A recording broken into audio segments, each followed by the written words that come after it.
I have a keen relationship with Becky. She's the paralegal in the juvenile prosecutor's office. She's a big woman, pretty, smart, great sense of humor. Her task is to aid the state in making sense of the senseless. Somewhere along the line, Becky apparently learned how to recognize the sound of my footsteps. As I walked into her office one afternoon, she turned from a credenza, plopped down a chunky folder on the edge of her desk, and matter-of-factly said to me, "I figured you'd be by. Enjoy." I first heard of a teenager named Raymond Davis weeks earlier on the late night news. It was a Saturday. Raymond was a newcomer to Waco, where I live and work, and made a big splash on the local scene when he shot and killed a previously unknown man for a few bucks, $4 to be exact. I had retired for the night shortly after 10 o'clock. I was wafting between consciousness and la-la land when a story broke about a murder by a teenager who had turned 15 years old only a few days earlier. Unthinkingly, I opened my eyes as a newscaster gave sparse details of the killing. I do remember she said it was chilling. Personally, I quietly hoped to meet the young fella. 2 weeks later, on a Friday, a day which I reserved for evaluations at our local juvenile detention center, I saw our county's juvenile judge in a back hallway. The judge is a few years younger than I am. I really admire him immensely because he's a caring, concerned, and competent man. Judge Collier assumed the boy's court-appointed attorney would surely request a psychological study and told me that if he was asked, he was going to assign me to the task. So, here I was, sitting in Becky's office, taking notes on my laptop. She evidently noticed the subtle ebb and flow in my facial expressions. I'd probably bust if I were a poker player, at least if Becky were my opponent. "It's something else, isn't it?" she said. "Yeah, something else," I mumbled. "That boy was hurting," she said. Hurting? That's an interesting choice of words.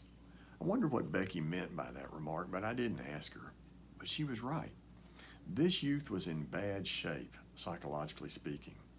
Even more, the victim's family and friends were surely aching. But Becky's comment set me to thinking, how did this hurting young teenage killer feel right now? Guilty? Scared? Sorry? Smug? Indifferent? Nothing? Is he suffering? Once my mind shifts into overdrive, I often ask questions that don't have good answers, at least not the kind that offer certainty. Contemplating death, especially death prompted by a boy with a gun, makes life seem so unsolvable. I understand the philosophical dilemmas caused by pain and suffering and free will and determinism, all that heady theoretical stuff. But man alive, whatever drives one person to kill another is a mystery. Here's a matter I think about with some regularity. Do all people hurt the same? It seems that we don't. I mean, how many of us hurt so badly that we kill, or want to kill, or think about killing, or simply get really, really mad? Do killer instincts fall along a continuum? Yeah, I think so. When I enter a professional relationship with someone, I assume that whatever that person thinks and feels, I'm capable of the same. Anything less, and I'm a poor psychologist. If I were a teenage boy named Raymond Davis, I could feel a lot better about a shrink who validates everything I experience. Moreover, if I were Raymond Davis, I'd feel better about an examiner who tries to grasp why juveniles like him suffer and kill. Knowing that might give him the confidence to tell everything. Not only do I often consider what it must be like to be an offender whose inner workings beg to be scrutinized, I wonder what it would feel like to be God. And don't get me wrong, I'm not a megalomaniac. I'm just painfully curious. It seems more comforting to suppose that God is like us and gets the big picture of life and is a part of our plight. Raymond was hurting, just like Becky asserted, but I wanted to know why. How in the world does a boy's soul ache so badly he wants to kill someone? I didn't walk out of graduate school knowing my job would eventually have me consort with accused killers. The truth be known, there was a time when the thought of that might have given me the willies. I was 29 when I finished graduate school, and I possessed a piece of paper That's the psychological equivalent of a driver's permit, and I was ready to save the world. One of the most professionally constructive things I did as a young psychologist was to join the allied professional staff at a local psychiatric hospital.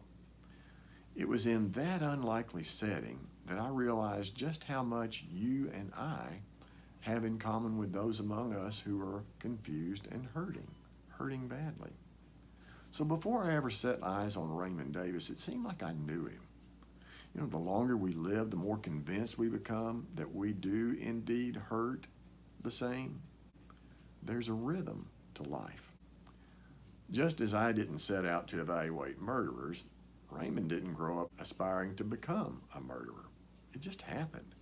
One thing led to another. His relationship patterns changed and evolved, same as me. In my profession, it's important to make connections and develop a referral network.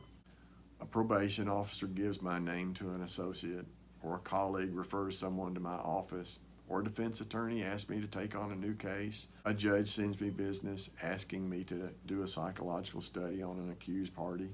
And so the merry-go-round spins, and I hop on for a ride. Raymond had a referral network too. He knew people who could secure guns for underage boys. He knew where to look for drugs that he might sell for a profit.